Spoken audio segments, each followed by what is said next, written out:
r/AskReddit. Serious, what are some of the creepiest declassified documents made available to the public? Operation Northwoods.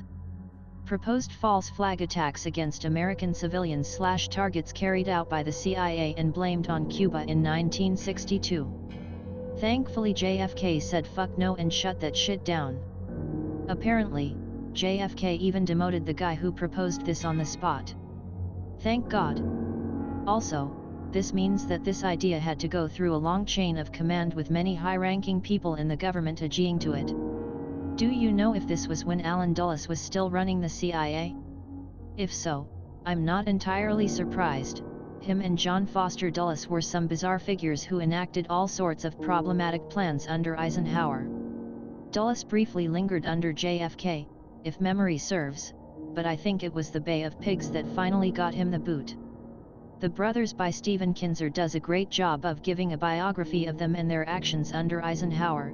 Allen Dulles was head of the CIA, while his brother was Secretary of State, and it was a dangerous combination that led to the US supporting the overthrow of governments through a series of coups in places like Guatemala, Jacobo Arbenz, Iran, Mohammad Mossadegh, Indonesia, Sukarno, and the Congo, Patrice Lumumba. The intel community basically worshipped the memory of Dulles and everything he did. He was pretty much the father of modern intelligence gathering, didn't give a shit how it was done, and instilled roots in multiple branches and departments, some of which are still heavily embedded today. There's a reason most legit JFK assassin theorists still think the CIA is the closest, the most potential.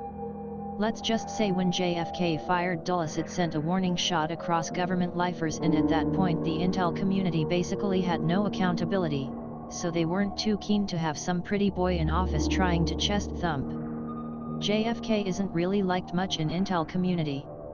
One thing you don't even want to pretend to mess with is a government agent's penchant, especially multiple agencies worth. Operation Lack biological warfare testing done on US cities. Principally, the operation involved spraying large areas with zinc cadmium sulfide, which is very toxic. Many who were affected died of cancer, and the testing was never followed up on.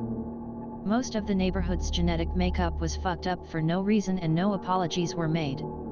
My mom told me one time she was living in California, they stated they were spraying to get rid of fruit flies/gnats. They woke up and all the fish in their tanks were bleeding out their eyes, and she also had a miscarriage a week later.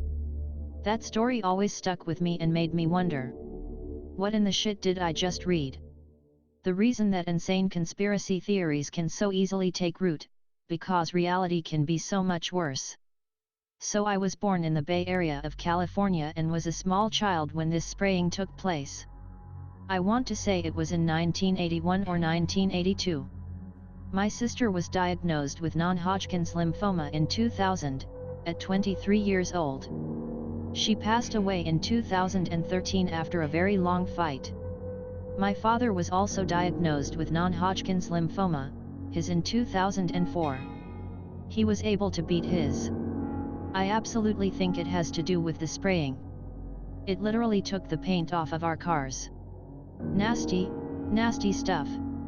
Fuck them. Same thing was done with cadmium spraying in UK. It comes up in conversation when people are scoffing at the idea of chemtrails, which is the same idea but exaggerated to make the whole concept appear insane, and I direct them to the BBC articles where the British government happily admits they did it, and people go, well, shit. Yes, I am highly in demand for conversation at parties. Memo from Roger Boisjoli on O-ring erosion, months prior to the Space Shuttle Challenger disaster. He essentially predicted, and forewarned, that the rocket O-rings would fail if the shuttle launched in cold weather. Wasn't he blackballed for this, or coming public with it? My dad is an engineer and has an article about this in his office as a reminder of his obligation to do the right thing no matter the cost. I think he actually regretted not being more vocal about it because it haunted him the rest of his life. A fake, he never hesitated to voice it, and someone who he tried to report this to simply didn't care. I don't know that it was classified, but the audio tape recorded by the Toy Box Killer was leaked.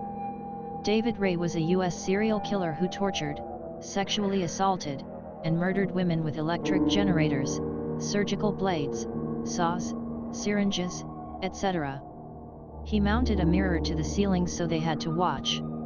He had a recorded audio tape that he would play for victims once they regained consciousness for the first time. The transcript is here. The toolbox killers are a separate pair of serial killers who similarly raped, tortured, and killed women. They also made tape recordings of their crimes. Shirley Ledford's tape is the most well-known one. You can hear them telling her to scream, the killers breaking her elbow with a sledgehammer, and her asking to die near the end. During the trial, the killers claimed it was role-playing and only evidence of a threesome.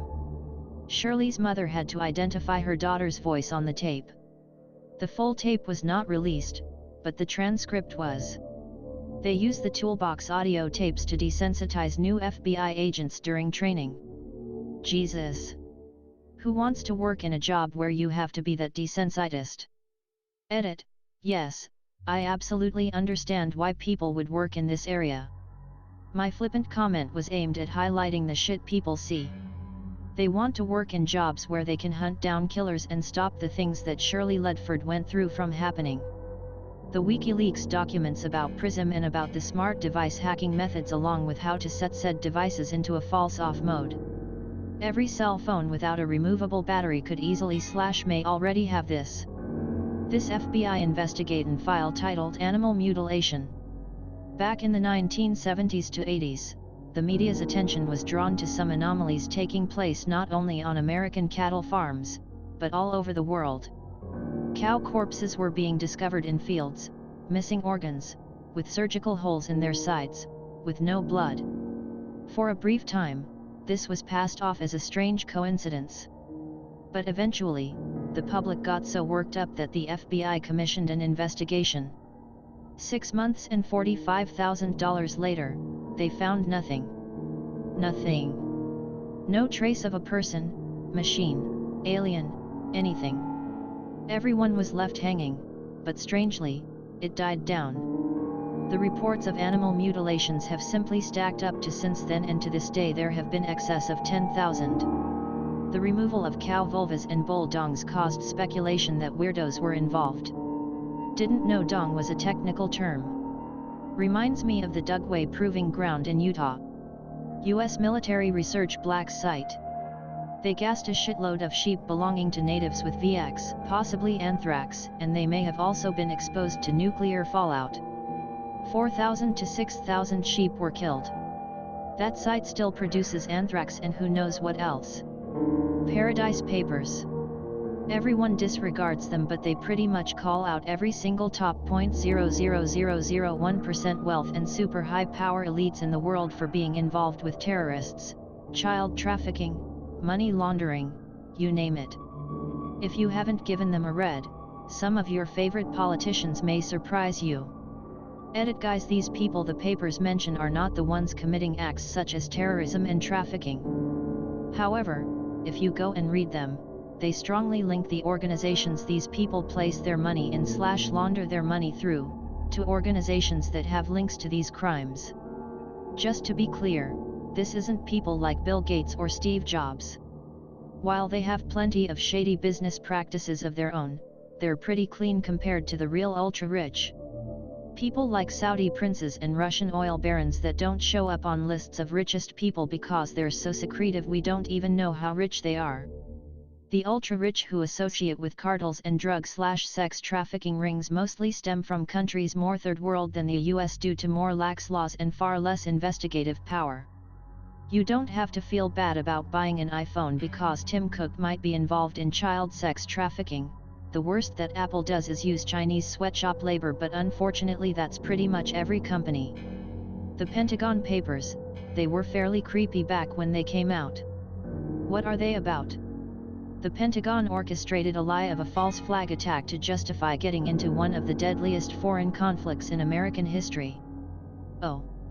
Sorry, what's a false flag attack? When one military secretly attacks themselves, then frames an enemy for it. Essentially creating a reason to go to defensive war that the public could agree with. It was called the Gulf of Tonkin Incident.